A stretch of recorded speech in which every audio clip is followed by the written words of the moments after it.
Kaibigan, may mabigat ka bang pinagdadaanan ngayon? Kung oo, huwag kang mag-alala. Meron akong nais ipaalala sa'yo. Hindi ka nag-iisa.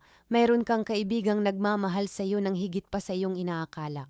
Bagamat hindi mo siya napapansin, palagi ka niya sinasamahan sa bawat pagsubok at sa lahat ng oras. Hindi niya kailangan ang pansin mo kundi ang tiwala mo. Magtiwala ka at sasamahan ka niya sa lahat ng pinagdadaanan mo.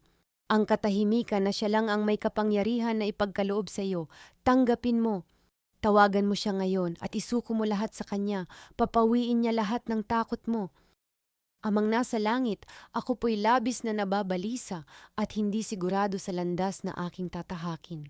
Ipagkaloob po ninyo sa akin ang lakas upang malampasan ang mga pagsubok na ito at ang karunungan upang maunawaan ang inyong kalooban.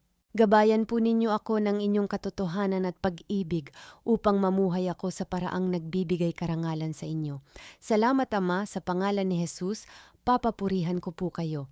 Amen